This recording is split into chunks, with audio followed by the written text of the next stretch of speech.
Okay, we'll go ahead and get started. The first presenter is Joe Kenny, and he'll be talking about Rocky for HPC workloads, a use case. Hi, thanks. So this is my first meeting, so I just wanted to tell you guys a little bit about myself and why I'm here. Although I think I've talked to Rocky and whined about it enough that maybe I'll try to focus on some of the other stuff that I do. So I've been at the Sandia site in California for about 15 years, where I have basically two hats that I wear about 50% of the time right now. One is large-scale network simulation, and the other has been running kind of what I've been calling kind of sort of production systems. So we have about 2 main clusters right now with about 200 users, and then some other like GPU stuff, things like that. So we have about 400 to 500 teraflops in the basement right now. Not a ton, they're fairly small systems, so we can get away with kind of peeling off hardware when the users aren't really using it very hard, and doing some experimentation. So when I first started there, I was actually in a group with Matt Leininger, who I know a lot of you guys know, and we used to do a lot of this sort of exploratory work, building small IB clusters and things like that. And then the team kind of split up, and management sort of started having different focuses, so we didn't get so much time to do that. But we're getting hardware drops in California again, and we're starting to do some interesting work. So one of those 2 clusters I mentioned is a data analytics system, which looks mostly like an HPC system. Mostly there we're looking at storage and software environments, things like that. But we just recently built a network emulation system for these guys that just like spin up millions of VMs and try to emulate large-scale internet-sized networks, things like that. And that's a pretty different system. So we're actually doing bare metal provisioning for them because we have different groups that want to use different OSs, things like that. And it's a 100 gigabit Ethernet system, so just one big switch, which is pretty different for us. We're typically IB or OmniPath, that sort of thing. But we only have about 50 users of that system, so they don't actually use the system really hard. Sometimes the machine's sitting pretty empty. And so we have this traditional HPC workload that is sometimes looking for cycles. So we're pretty interested in trying to run our traditional HPC workloads on the Ethernet cluster. So I've been looking at Rocky, and like I've said, I've whined to a lot of people that it's been pretty tough. Documentation is pretty sparse. And I think probably what we're running into right now is mostly that our switch doesn't really support the flow control properly enough. But I've got path forwards on looking at that. And a lot of the conversations I've had here have been pretty useful, so I appreciate that. So I guess the takeaway I wanted to say from that is just that we have a use case for running HPC on Ethernet that I think is more compelling than we've had in the past. And if anybody else is interested in that, I'm certainly interested in more discussions. How am I doing on time? Got a few minutes, okay. So then my other hat, which I wasn't really intending to talk to you guys about, but I thought actually, now that I thought about it, could be pretty useful to some people in this room. So on the network on the system simulation side of things, so there's a project mostly in New Mexico called the Structural Simulation Toolkit, or SST. But in California, we've had kind of a side project from that, which focuses more on large-scale simulation. So they're much simplified models, but trying to simulate large-scale systems, at scale. And in that, we've really focused a lot more on endpoints.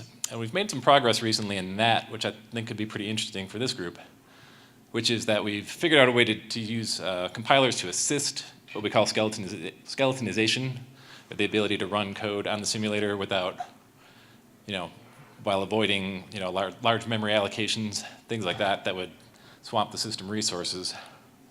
And so using that, it's been much more practical for us to run a lot more of the software stack as the real software stack.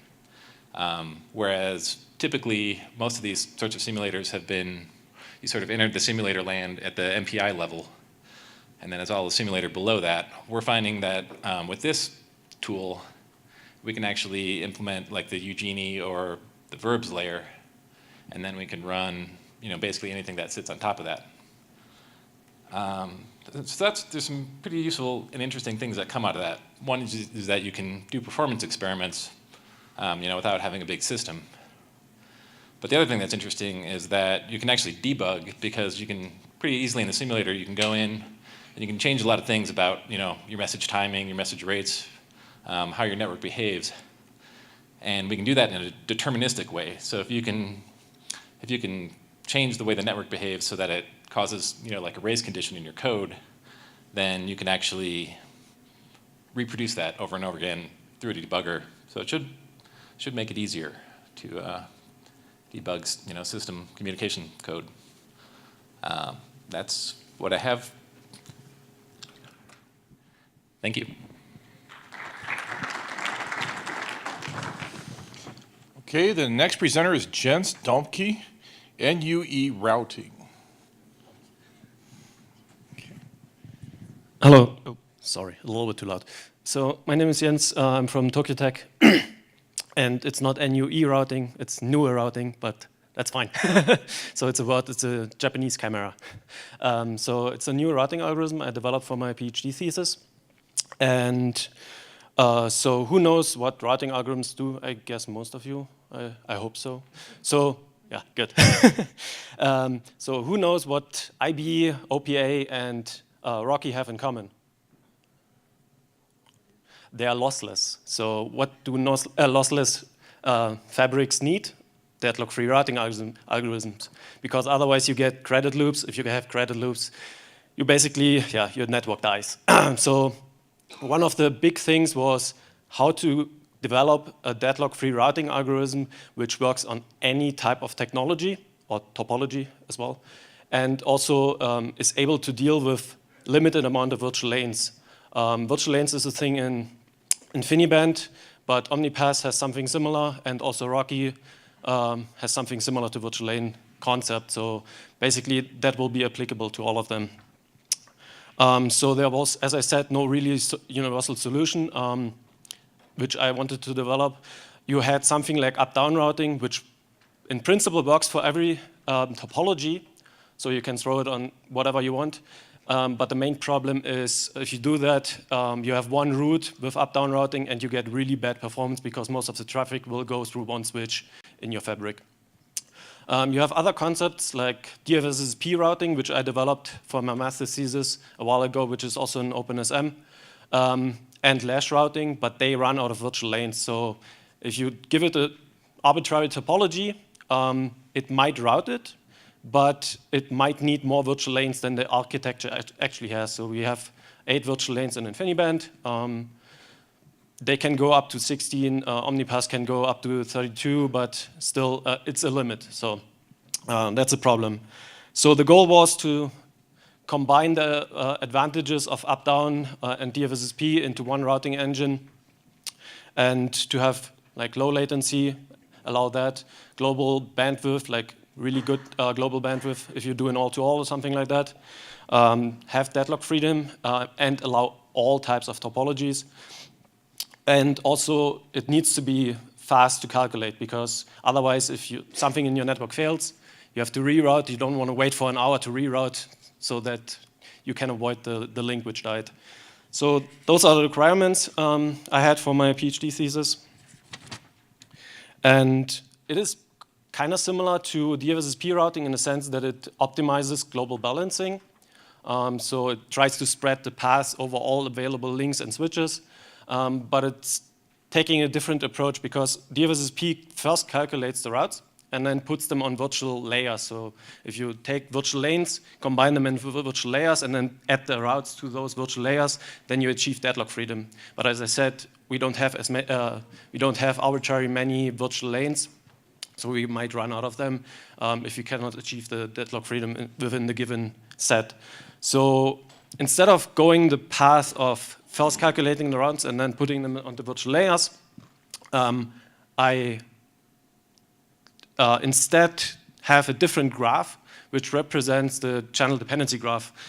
I don't know, people who know routings might know what a channel dependency graph is, so I don't want to go into detail. For the rest, if you have questions, just ask me. But essentially, it's kind of a similar graph to the real network, but a little bit different. And then I calculate within that so that I achieve deadlock freedom within the graph without closing any credit loops at all. So essentially, I can create for every topology, I can create a deadlock-free routing within either 1 layer, 5 layers, 10 layers, whatever you give me. So if you don't have virtual lanes in your architecture, for example, network on chip architectures, if they don't have virtual lanes, you still can route them deadlock-free. No matter what dies in the middle. I mean, like if it's a mesh originally and something dies in the middle, you still can route it deadlock-free. That's the important part. So, yeah. I did some simulations with a flit level simulator I developed a while ago. And what I saw is that even for good topologies like fat trees or other topologies, and in comparison to routing algorithms which are in OpenSM, my newer routing, even so it's topology agnostic, it still achieves really high global bandwidth if you do an all-to-all. So I get like 85% compared to fat tree routing on a fat tree.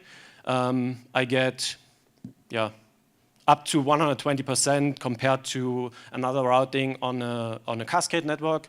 I have tested Torai, I have tested random topologies, real topologies, so Tsubame too, and system in Dresden. All of them perform quite well. So additionally, what I saw is that NUA actually performs better in terms of calculation of paths. So it's a little bit faster than DFSSP and Lash, but not as fast as topology-aware routing like Toros 2QoS, also available in OpenSM. So as a summary, basically what I wanted to say is we now have one routing which is applicable to all types of topologies. It is always deadlock-free. It is guaranteed to work. It will, whatever you throw at it, it will always work. It might be computational limited if you throw like a 100,000 endpoint system at it, but still, I mean, like all the other routing algorithms have the same problem. And since January this year, this routing is available in OpenSM. I worked with HAL together, so that is the next addition to the OpenSM. And as I said, all types of technologies, InfiniBand, Rocky, OmniPath, network on chips, it's all applicable to them since they're all kind of working with the similar stuff like virtual lanes, and it's never exceeding the amount of virtual lanes you give it. And the next good thing is, if you have virtual lanes, usually you use them for either quality of service or deadlock freedom. With this routing, with the newer routing, you can combine that. You can say I take half of them for QoS and the other half for deadlock freedom because I can limit the amount of VLs I give it. So yeah, that's about all I have. If you have questions, anything? What's the name of it again? NUE, N-U-E.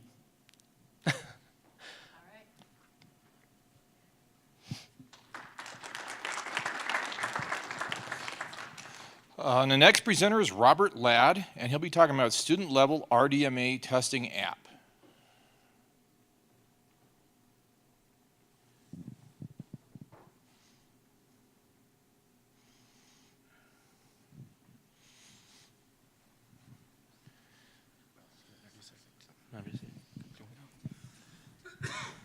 I'm Nick Smith.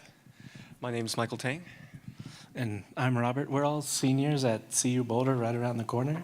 And for the past year, we've been getting our feet wet into RDMA and creating just a very, very basic client-server RDMA testing app. And it's been quite a challenge in comparison to our normal undergrad coursework, to say the least. And so, I mean, we've been lucky enough to work with NetApp, too, and they sponsored us here. And we've been working with them on creating everything from like the requirements, which is, as an undergrad, you don't really have to create a requirements doc and documentation and all that sort of stuff. And so it's been pretty interesting and challenging, to say the least. And if you guys would like to chat more on what it's like from a undergrad student perspective to get into all of this, we'd love to chat. Thank you. That's really quick.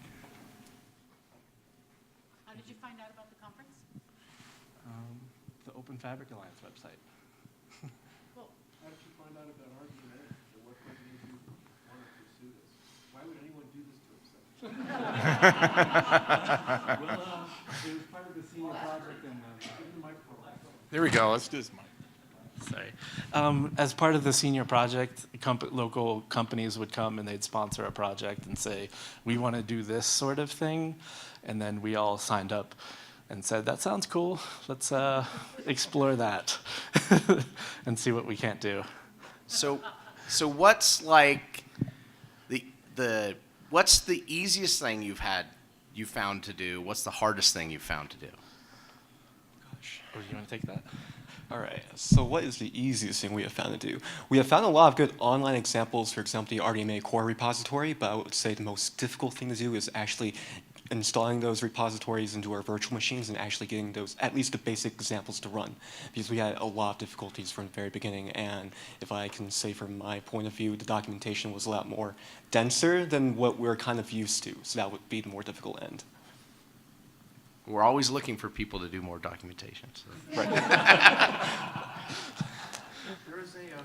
There's a programming with RDMA training course out there that you might be interested in. It might be a little out of date for you, but it also might help. I don't know. It's downloadable from their OFA website.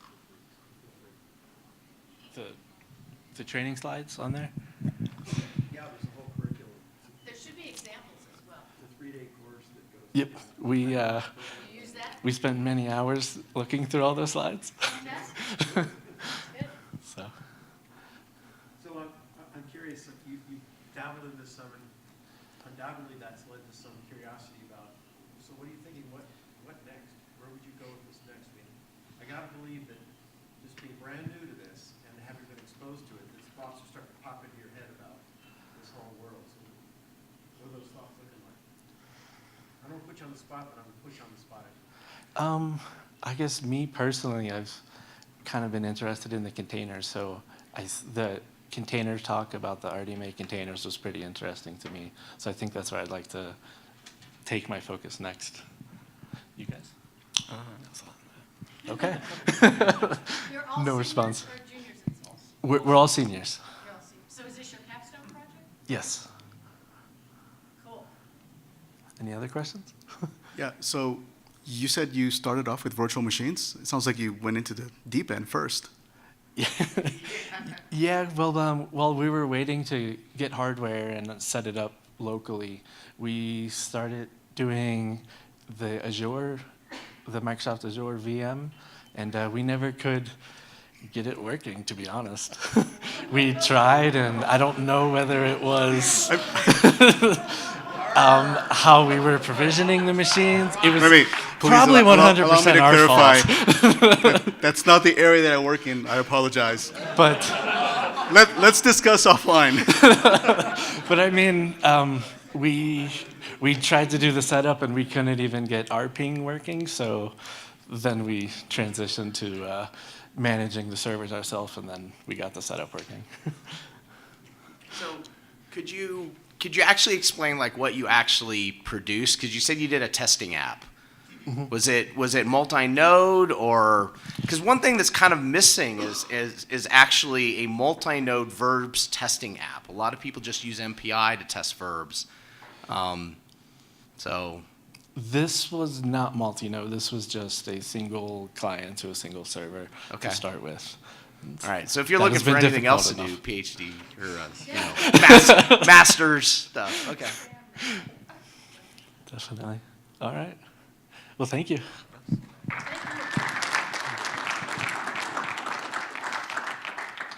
And last but not least, we have Nate Reamy talking about Tulip visualization of IB.